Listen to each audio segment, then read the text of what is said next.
Hello, my name's Sarah Island. I'm the Head of Learning and People Development at St Margaret's. Welcome to my part of the presentation. My colleague Lisa Price is with you and available to field questions at the end. I'm just going to talk you through our approach to resilience and wellbeing over the last 18 months. We loosely followed Martin Seligman's PERMA framework, and our guiding principles were engage with individuals, managers, teams, furloughed and non-furloughed staff, find ways to connect, be responsive to need, be accessible, helpful and inclusive as possible. Don't be afraid to try different things and obviously work within limited resources. What you see on the screen now, these messages appeared on office doors early on in the pandemic, and we've been replacing them ever since as a way of appreciating our staff. As the pandemic started to take hold, we wanted to build on our existing wellbeing offer. We knew we'd need to ramp up our support, but we didn't really know how or what to do. The starting point was obviously thinking, how can I be helpful? So we started with what we had and build from there. And you can see where we've got to in terms of the quote on the screen from a recent news starter.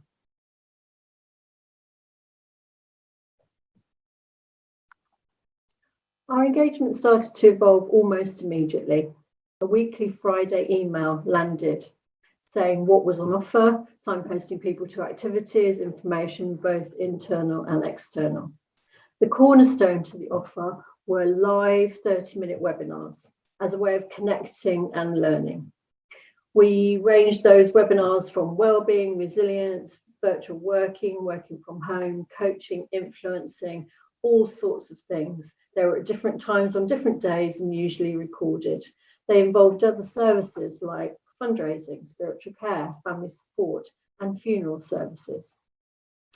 Over the last 66 weeks, we have delivered at least one and often two webinars per week and use this platform to connect and signpost.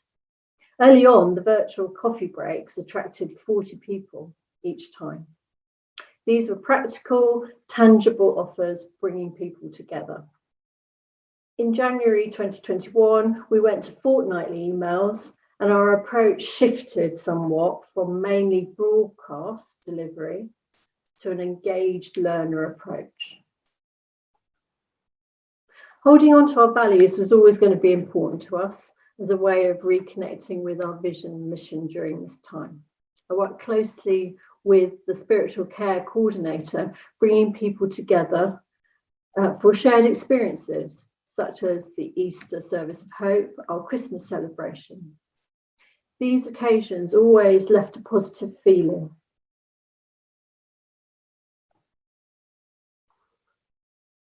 Demonstrating achievement and appreciation has not been easy. Trying to reach everybody, to engage with people who are all feeling different emotions about life and work.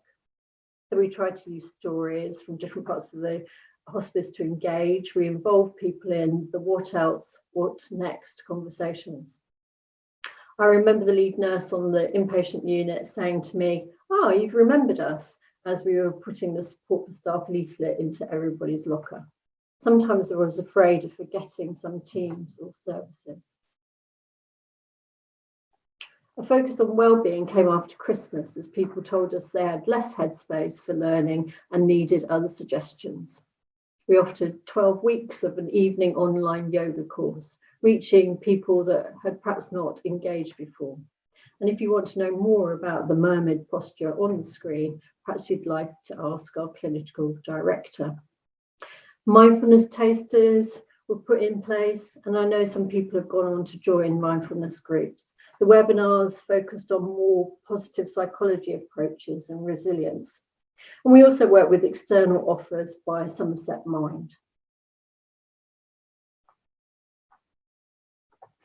Core to our offer during this time was a 3 one-hour session resilience program developed and delivered by an external provider, but designed to fit in with our approach.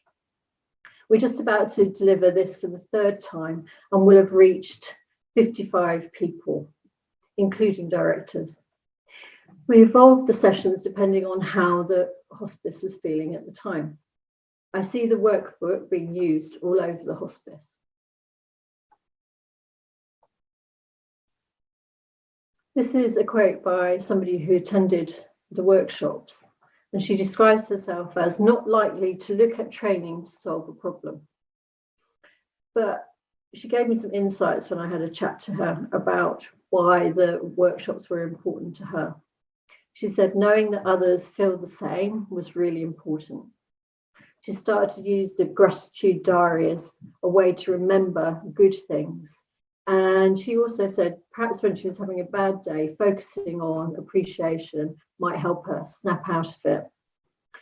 She said the workshops provided perspective and perhaps access to other ways of thinking about things.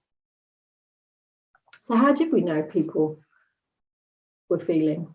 Between March and December 2020, we asked people to tell us every week how they're feeling by simply pressing the red, amber or green button. We always considered the qualitative comments and gave feedback in the weekly emails. As you can see, the highs and lows paralleled the external environment of lockdowns, key milestones opening up. In January, we shifted somewhat to a fortnightly emotions thermometer. Our learning from the resilience programme was that emotions are important data, but we often struggle to label them. So we started to ask people more specific questions about their emotions.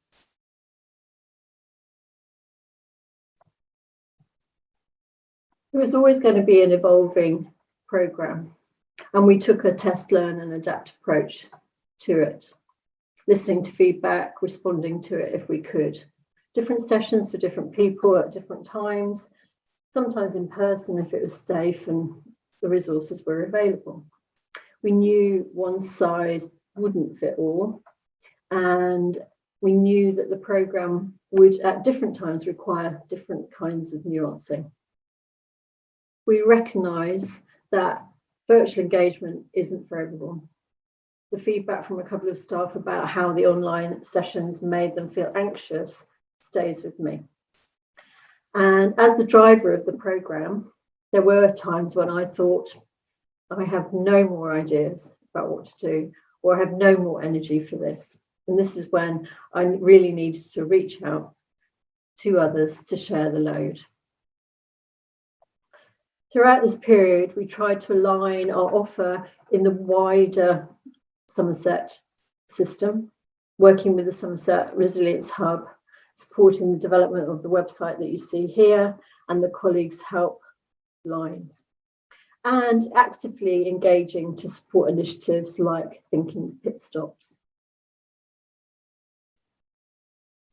We've been learning all the time about what our staff need and how we respond. Not everything worked. Staff requested sessions, nobody came. Indeed, I got used to doing sessions for small groups, really small groups, and getting to know people in that virtual space. As a result of this, we got skilled at knowing what to keep, what to change, and what to stop. Sometimes getting people's attention was hard. Supporting people to access resources took time. The IPU have now got computer stations to access online learning, but that took a few months to get sorted. Sometimes people engaged and then they didn't. I didn't take it personally, and just knowing that the consistency and regularity of the communication was one of the most valued things about this programme was important to me. The unintended consequences were interesting.